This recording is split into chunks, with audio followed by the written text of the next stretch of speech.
My name is Valerie Cross. I'm 42 years old. And the day my husband publicly called me a thief in front of 200 people was the day he destroyed his own life. He just didn't know it yet. I wish I was making this up. It happened at my niece's engagement party. My entire family was there. My mother, my brothers, my cousins, even people I hadn't seen in years. I was carrying a tray of drinks when my husband, Nolan, stood up in the middle of dinner, pointed directly at me, and said words I'll never forget. "Ask Valerie where the missing money went." The room went silent. At first, I thought he was joking. Then I saw his face. He wasn't smiling. Neither was my mother. That should have been my first clue. Because when I looked at her, she looked almost excited, like she'd been waiting for this moment. And here's the crazy part. 3 weeks earlier, I had signed paperwork that unknowingly made me the owner of something worth millions, something my husband and my mother desperately wanted, something they believed they could take from me. Instead, they handed me the evidence that would expose them both. But I'm getting ahead of myself. To understand what happened, you need to know how it started. 5 years before the engagement party, my life looked ordinary. I worked as a regional manager for a chain of medical clinics. Long hours, good pay, nothing glamorous. Nolan owned a small marketing company. We weren't rich, but we were comfortable. At least that's what I thought. Looking back, the warning signs were everywhere. I just kept explaining them away. The first sign was my mother. My mother, Sandra, had always favored my younger brother, Eric. Everyone knew it. Even Eric knew it. If I got an A in school, she asked why it wasn't an A+. If Eric barely passed a class, she called him a genius. That was our family dynamic. I learned early that expecting fairness only led to disappointment, so I stopped expecting it. Big mistake. Because unfair people don't become fair with age, they become more creative. Nolan used to joke about it. Your mom would sell your kidney if Eric needed gas money.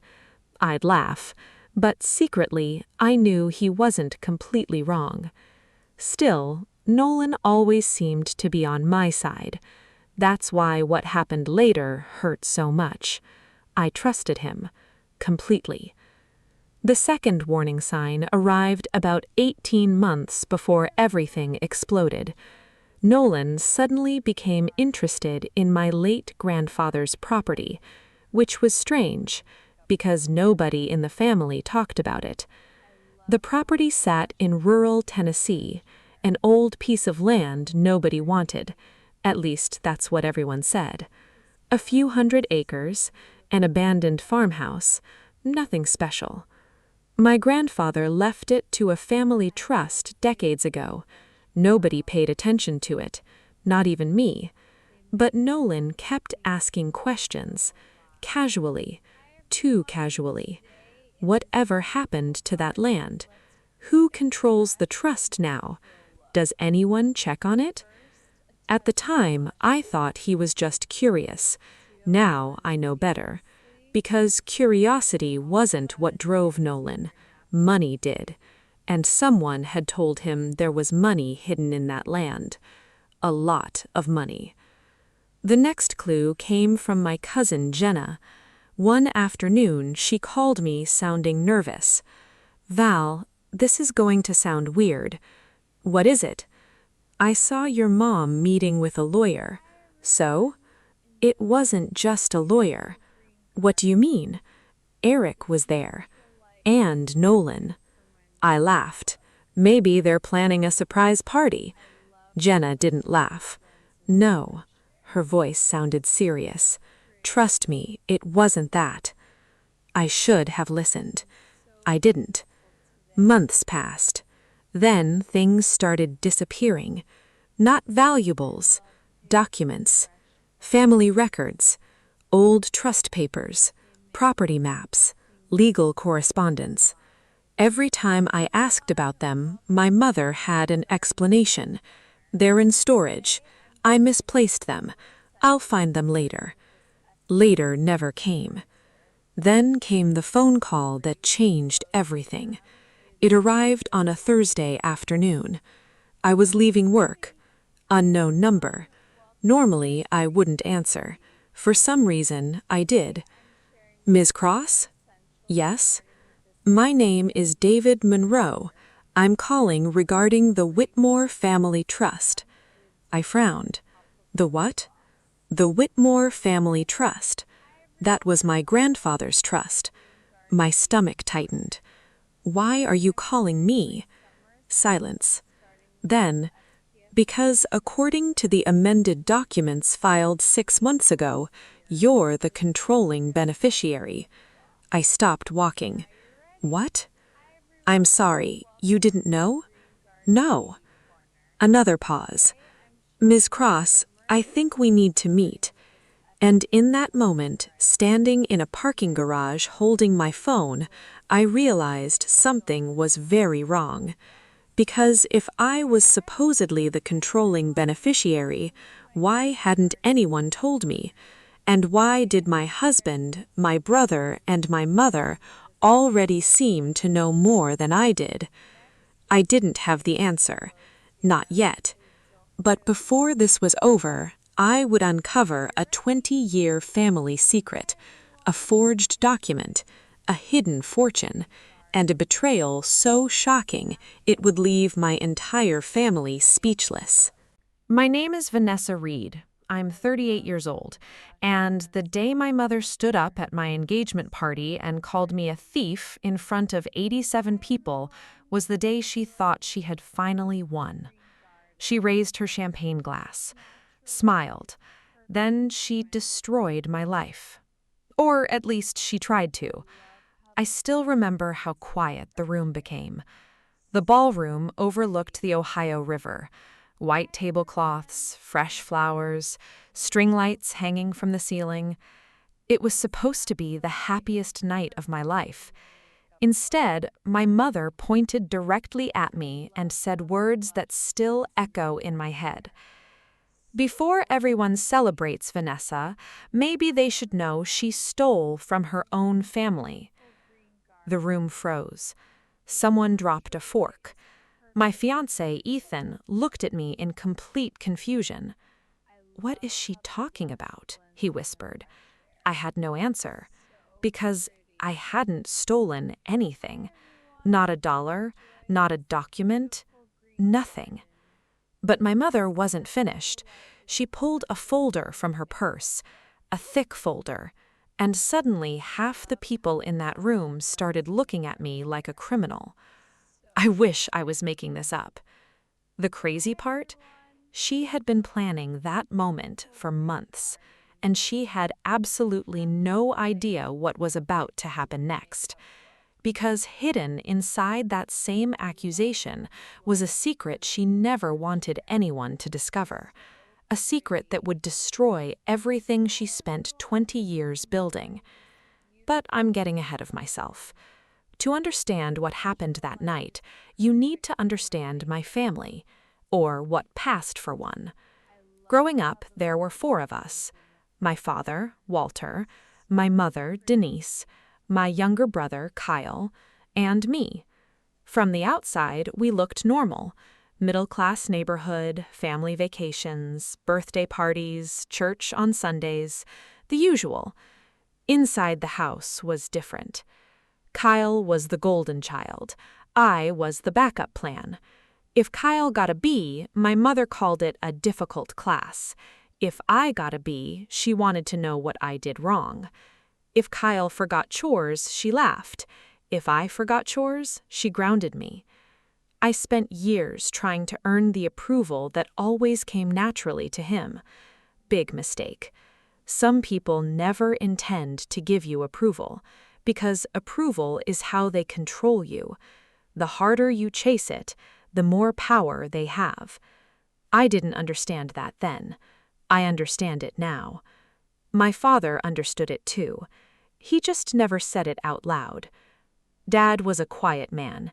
He owned a small machine repair company, worked 6 days a week, rarely complained. When Mom criticized me, he'd sometimes give me a look from across the room. A look that said he knew. A look that said he was sorry. But he almost never challenged her. Not directly.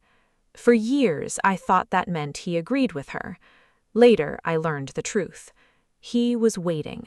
Waiting for the right time. Waiting for something I couldn't yet see. When I was 24, I moved to Columbus. Best decision of my life. I got a job managing operations for a regional logistics company.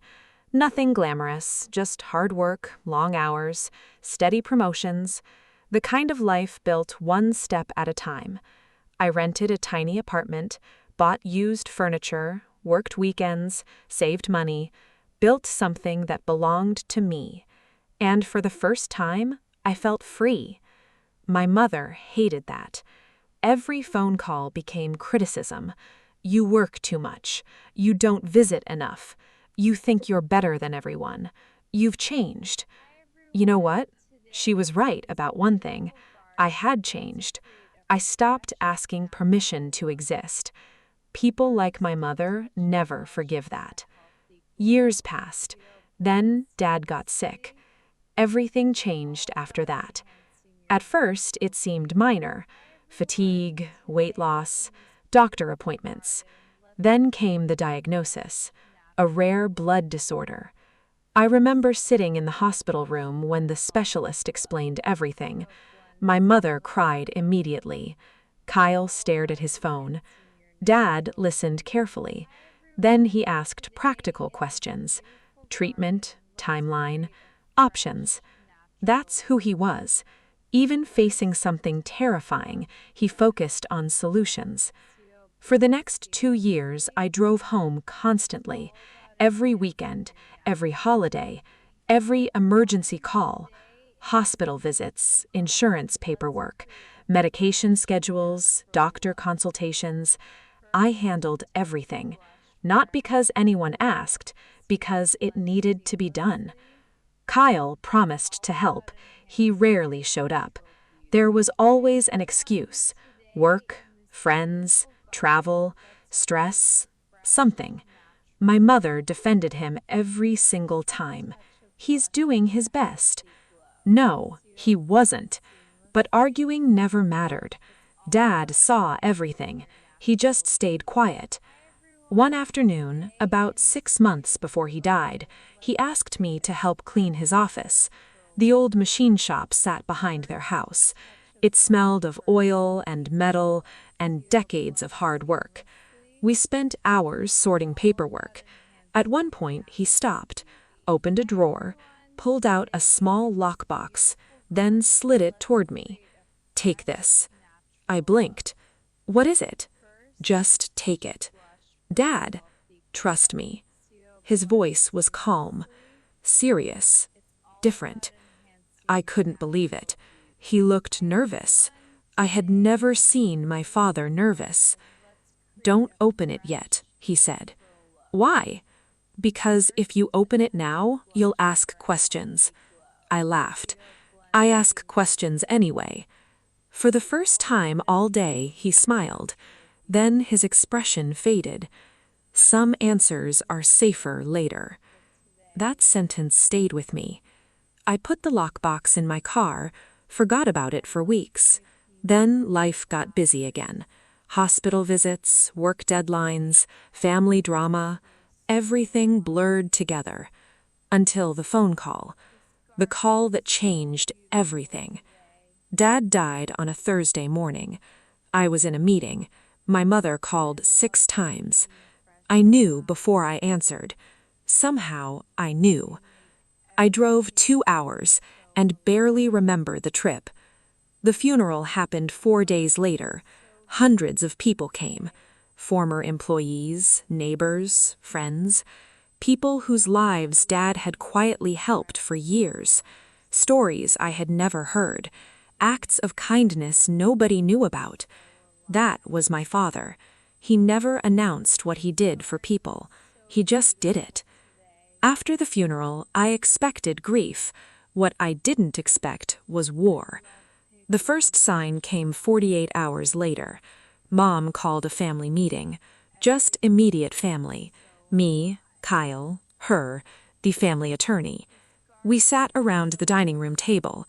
The attorney opened a folder, adjusted his glasses, then started reading. Everything seemed normal, until Kyle smiled. That smile bothered me immediately, like someone watching a movie they've already seen. Then came the shock. Dad had left almost everything in a trust, and the primary controlling trustee wasn't Kyle. It wasn't Mom. It was me. The room exploded. What? Kyle practically jumped out of his chair. Mom looked stunned.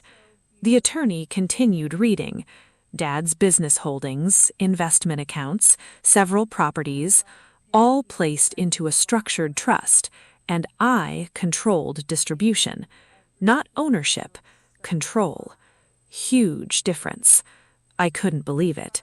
Neither could they. My mother's face went white. Kyle looked furious. The attorney continued reading. There were conditions, reporting requirements, audits, restrictions, detailed instructions. Dad had planned everything very carefully, very carefully. Then came the sentence that changed the entire room. The trustee shall investigate any financial irregularities connected to family-held assets before any distributions occur. Silence. Heavy silence. My mother looked away. Kyle suddenly became interested in the table. Something felt wrong. Very wrong. I didn't know it yet, but my father had left me more than responsibility. He'd left me a trail, and at the end of that trail was a secret nobody expected, especially my mother. For the next week, I couldn't stop thinking about what the attorney had said. Financial irregularities. Not misconduct, not mistakes, not accounting issues. Financial irregularities. That sounded deliberate. My father chose words carefully, every single one. If he used that phrase, he had a reason. The problem was that I had no idea where to start. Then the first clue appeared. 3 days after the meeting, the attorney called me. "Vanessa, there are additional records your father requested be released only after his passing." My stomach tightened. "What kind of records?" "Business records." That was all he would say over the phone. I drove down the next morning. The attorney handed me 2 banker boxes, both sealed, both labeled in my father's handwriting. One box said, "Trust documents." The other said, "If something doesn't add up." I stared at the label. "What is this?" The attorney sighed. "Your father instructed me not to explain. He said the documents would explain themselves." That didn't make me feel better. I loaded both boxes into my SUV, drove home, locked my apartment door, made coffee, and opened the second box first. Big mistake, because 20 minutes later, my entire world changed. Inside were copies of bank statements, corporate records, property documents, insurance files, tax filings. At first, none of it made sense. Then I noticed something. The same account number kept appearing, again and again and again. Always connected to withdrawals, always connected to family assets, always connected to transactions I couldn't explain. By midnight, I had covered my dining room table with papers, and one name appeared more often than any other. My mother. No way. I checked again. Same result. Every road led back to her. The next morning, I called the company's longtime accountant, a man named Harold Benson. He had worked with Walter for nearly 20 years. Harold agreed to meet me. When I arrived, he looked nervous, really nervous. "Did Walter leave you the files?" That was the first thing he asked. I froze. You knew? He nodded slowly. I was wondering when you'd call. That wasn't what I expected. Harold rubbed his forehead, then looked at me carefully. Your father suspected money was disappearing. My heart started pounding. How much? He laughed once. Not because it was funny, because it wasn't. More than $1 million. I couldn't speak. $1 million? From a family business? How? Harold pushed a folder across the table. That's what he was trying to figure out. I opened it. Inside were spreadsheets, years of spreadsheets, and every one pointed toward the same conclusion. Money had been quietly leaving company accounts for nearly a decade. Small amounts, never enough to trigger alarms, never enough to attract auditors. But together, the total was staggering. I looked up. Who did it? Harold's expression darkened. I think you already know. My mother. The words sat between us, heavy, ugly, impossible. But that's not even the worst part. Because the money wasn't gone. Not exactly. Someone had used it to buy things, property, investments, assets. And those assets weren't in my father's name. They were hidden elsewhere. Someone had spent years building a secret financial life, right under his nose. Or so I thought. Then Harold dropped another bombshell. Your father knew more than he admitted. What do you mean?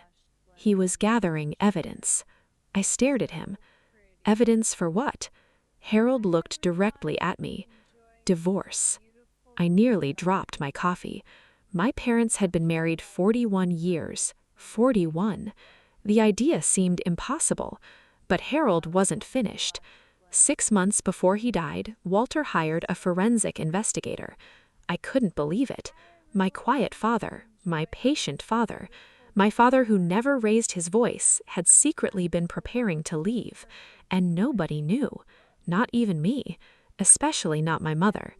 Suddenly, everything looked different. The trust, the restrictions, the investigations, the unusual language, the lockbox, the boxes, the instructions. Dad wasn't preparing for death.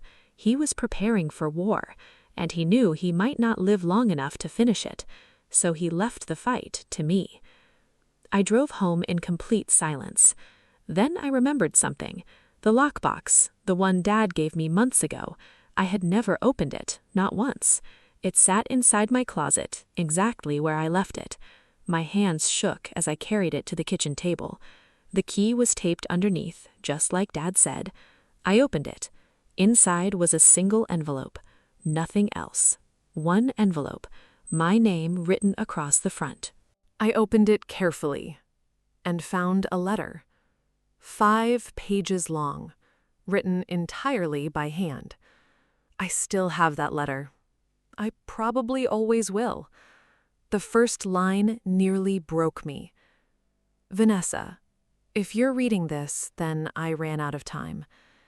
Tears hit the paper immediately. I kept reading. Dad explained everything. The missing money, the secret accounts, the investigation, his suspicions, his evidence. And then came the revelation that changed everything. The missing money wasn't for my brother. It wasn't for retirement. It wasn't gambling. It wasn't debt. It was another man. I stopped breathing. Read the sentence again. Another man. My mother had been having an affair. Not for months. Not for years. For almost 15 years. 15. I sat frozen at the table. No. No way. Not my mother. Not the woman who judged everyone. Not the woman who lectured people about loyalty. Not the woman who acted morally superior every day of her life. But the evidence was there. Dates. Photos. Records. Private investigator reports. Hotel receipts. Property purchases. Everything. My father had documented all of it. The affair partner's name was Richard Talbot, a real estate developer from Cincinnati. Married. Wealthy. Connected.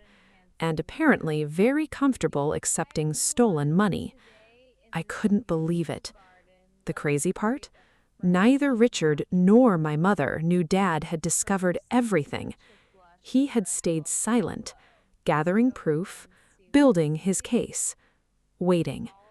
Then illness arrived, and suddenly time disappeared. So he created the trust, the evidence trail, the conditions, and one final instruction: expose the truth only if necessary. I read that sentence 6 times. Only if necessary. Unfortunately, necessary arrived sooner than anyone expected, because 3 weeks later, my mother publicly accused me of theft at my engagement party, exactly like I told you at the beginning. The folder she carried contained forged accounting summaries, fake records, false accusations, everything designed to destroy me. She stood in front of friends, coworkers, neighbors, Ethan's family, and smiled while she did it. Kyle supported her. Of course he did.